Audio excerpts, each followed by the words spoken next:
Bonjour, alors voici la nouvelle capsule de conscience. Et aujourd'hui, j'aimerais vous parler des 5 besoins que nous avons en tant qu'être humain pour nous épanouir. Je me présente, Jessie Bira, thérapeute intuitive, canal et auteur. J'accompagne de nombreuses personnes à se libérer de traumas, blocages, conscients ou inconscients. Et je fais donc des soins à distance et aussi des accompagnements en ligne. Vous pouvez tout retrouver sur mon site internet clespirituelle.com. Alors aujourd'hui, j'avais envie de vous parler des 5 besoins dont nous avons tous pour pouvoir être épanouis dans notre vie. Alors c'est en lien avec la pyramide des besoins, la pyramide de Maslow. Alors, je ne sais pas si je le prononce bien, excusez-moi.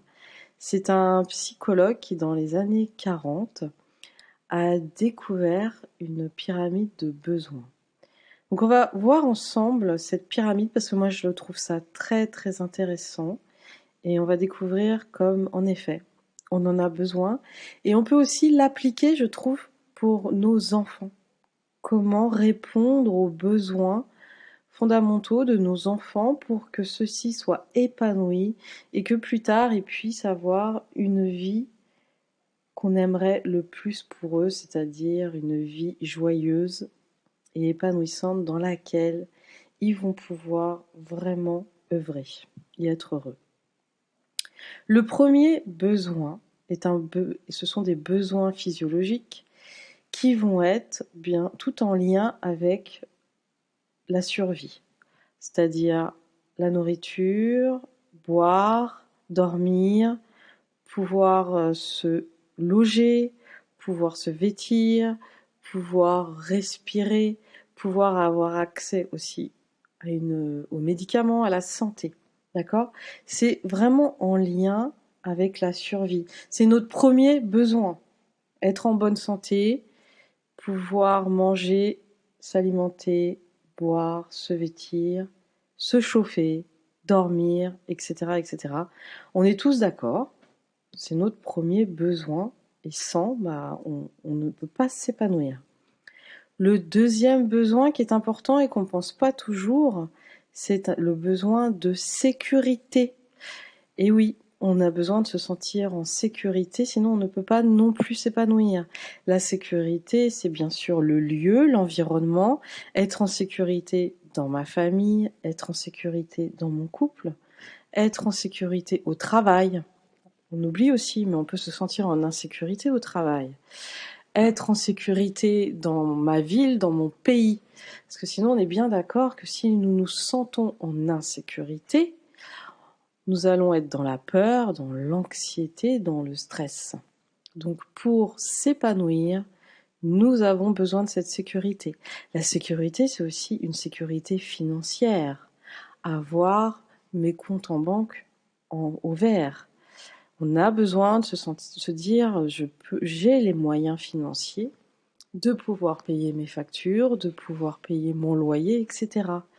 Donc souvent, donc je vais mettre un petit peu mon pavé dans la mare, souvent dans la spiritualité, le développement personnel, on a tendance à condamner l'argent comme quelque chose de mauvais, qui est en lien avec l'ego, avec le pouvoir.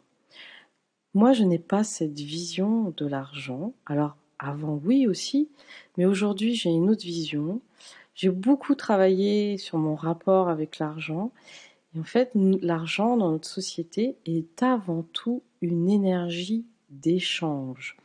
Avant, lorsque l'argent n'existait pas, il y avait le troc, mais il y a toujours eu une énergie d'échange. Alors, bien sûr, ok, l'argent peut être utilisé à mauvais escient. En effet, il y a beaucoup d'abus avec l'argent, beaucoup de choses qui se font, qui sont à l'inverse de la protection et de la préservation de la vie pour de l'argent. Mais il y a aussi de très belles choses qu'on peut faire avec l'argent. On peut œuvrer à des œuvres, à des organismes humanitaires, on peut œuvrer pour la recherche, on peut œuvrer à offrir du soutien, des cadeaux aux personnes qu'on aime ou aux personnes démunies. En fait, l'argent, c'est quelle énergie moi j'y mets à l'intérieur. Est-ce que j'ai une vision de l'argent qui est positive, avec laquelle je vais grandir, je vais faire du bien, je vais œuvrer, je vais être, comment dire, est-ce que l'argent va me servir à apporter plus de qualité, plus d'inspiration et pouvoir apporter encore plus au monde? Ou au contraire, est-ce que l'argent va me séparer des autres?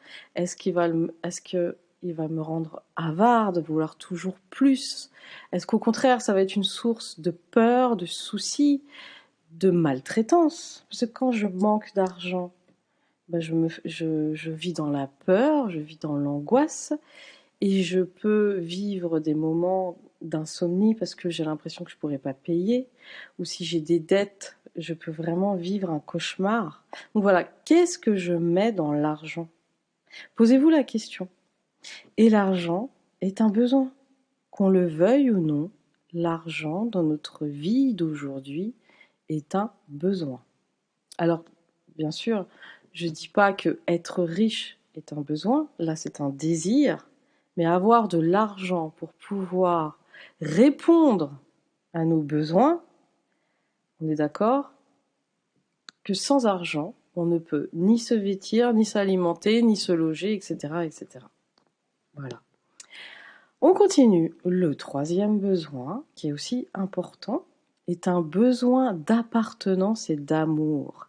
Ça veut dire quoi? Ça veut dire l'être humain, homme et femme, on a tous et toutes besoin de se sentir appartenir à une communauté. On n'est pas fait, en tant qu'être humain, pour vivre seul. Et puis de toute façon, alors il y a des personnes qui vont me dire si, moi je suis très bien toute seule. Non. Oui, vous pouvez vivre seul, mais vous avez besoin d'interaction avec les autres. Quand vous allez faire votre course, quand vous voyez vos voisins, même si c'est peu, il y a cette interaction avec l'autre. Et c'est nécessaire à notre bien-être et nécessaire à la bonne santé psychique. On a découvert avec de nombreuses recherches ou expériences que l'être humain, quand il se retrouve seul pendant trop longtemps, alors je ne sais pas la durée, on a découvert avec des spéologues, je ne sais pas si je le dis bien, la spéologie, les personnes qui vont dans les grottes, on a découvert que des personnes qui se sont retrouvées bloquées pendant des semaines ou des mois deviennent fous comme une personne. On a aussi des personnes qui se sont retrouvées seules sur des îles et qui sont devenues fous. On a besoin d'interaction avec les autres. C'est nécessaire. Et aussi, on a besoin de se sentir appartenir à une famille, à des amis, à une communauté. Alors, une communauté, ça peut très bien être une communauté, par exemple un club de sport, de me sentir appartenir à un club de sport, ça peut être du patriotisme, ce n'est pas obligé que ce soit de la famille, mais on a besoin de se sentir on a besoin de se sentir entouré et d'avoir l'affection de ces personnes, c'est-à-dire d'avoir de la valeur. On a besoin de se sentir reconnu et qu'on a de la valeur et de l'affection des autres. C'est un besoin pour notre épanouissement. Le quatrième besoin, c'est le besoin d'estime. Ça veut dire la confiance en soi, le respect de soi et la reconnaissance de soi. Donc on peut dire que ça va un peu avec le besoin d'appartenance. C'est juste au-dessus. Moi je les mets un petit peu ensemble. J'ai besoin, pour m'épanouir, d'avoir confiance en moi, de m'aimer et de me sentir aimé et reconnu. Si j'ai l'impression qu'on me manque de respect, de ne pas avoir de valeur, même si je fais partie d'une communauté, et d'être tout le temps, entre guillemets, le souffre-douleur, on est d'accord que ça va être une souffrance et je ne vais pas m'épanouir. Donc j'ai besoin de me sentir avec de la valeur et reconnu. Et enfin, le dernier besoin pour s'épanouir, c'est le besoin d'accomplissement. Alors le besoin d'accomplissement, je pourrais le remplacer par le besoin de sens, d'avoir un sens à sa vie. Il n'y a rien de pire que d'avoir l'impression d'être inutile. Nous avons tous et toutes en tant qu'êtres humains le besoin de se sentir utile, utile à la planète, utile à l'humanité, utile à sa communauté, à sa famille, etc. etc. Sans ce besoin de sens, sans ce besoin de se sentir utile, à quoi bon? On a tous et toutes besoin, pour tendre vers un idéal, d'avoir ce sens à l'existence. Ça veut dire j'existe et j'apporte un plus grâce à cette existence.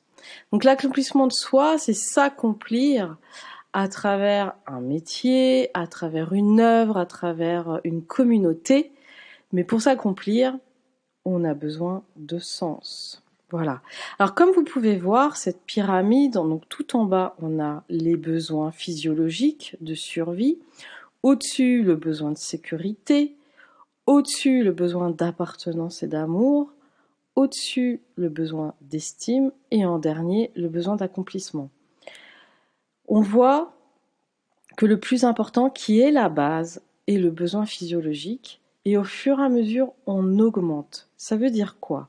Ça veut dire que pour que je puisse remplir mon besoin de sécurité, par exemple, j'ai besoin, avant tout, d'avoir rempli mon besoin physiologique. Je ne peux pas remplir mon besoin d'estime, de confiance ou d'appartenance si mon tout premier besoin, qui est physiologique, n'est pas rempli. Clairement, si je n'ai pas de quoi manger, de quoi me vêtir, de quoi me chauffer, c'est ma priorité. Je ne vais pas aller m'épanouir dans un besoin de sécurité si déjà avant, je suis en mode survie. D'accord? Donc en premier, on remplit le besoin physiologique. Et une fois que celui-ci est rempli, on remplit le besoin de sécurité, etc., etc. Voilà. Je vais faire une petite aparté quand même, je pense que c'est important, entre besoin et désir. Le besoin, c'est une nécessité. Ça peut être d'ordre physique, social, mental. Le désir, lui, est plutôt exprimé par une émotion. Le désir, c'est l'envie. C'est l'envie de remplir une satisfaction, un manque. Par exemple, j'ai le désir d'aller en voyage, de partir en vacances. On est d'accord que c'est d'aller en voyage, d'aller visiter un pays, c'est un désir et ce n'est pas une nécessité. C'est plus de l'ordre de l'envie. Voilà. Et là, j'insiste, ce sont les 5 besoins fondamentaux de l'être humain pour s'épanouir. Donc ça veut dire, si ces 5 besoins sont remplis, vous êtes dans une vie épanouie. Vous êtes une personne heureuse, inspirante, rayonnante.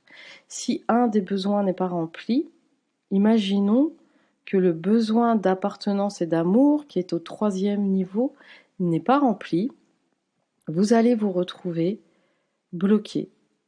Et tant que celui-ci ne sera pas rempli, vous ne pourrez pas remplir les besoins du dessus. Voilà, ça va vraiment de la base vers le haut. Je vous mettrai en lien une image pour bien voir cette pyramide, pour vous représenter ces fameux besoins et cette pyramide de Maslow.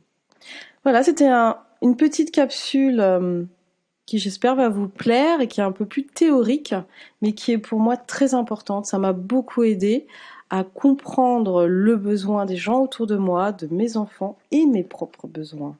Et lorsqu'on applique ça à sa vie, alors est-ce que je remplis bien mes besoins physiologiques? Ok. Maintenant, est-ce que j'ai bien mes besoins de sécurité? Ah non, là, j'ai ça à changer. Est-ce que j'ai bien mon besoin d'appartenance? Non, je me sens isolée. Bon, bah, je vais voir comment faire pour être en lien avec des personnes qui ont les mêmes valeurs, les mêmes aspirations, les mêmes visions que moi. Voilà. Interrogez-vous, est-ce que vous avez bien ces 5 besoins qui sont remplis dans votre vie? Et si c'est pas le cas, bah pourquoi pas regarder comment répondre à ces besoins.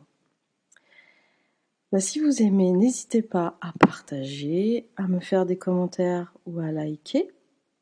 Et on se retrouve demain pour la prochaine capsule. À bientôt!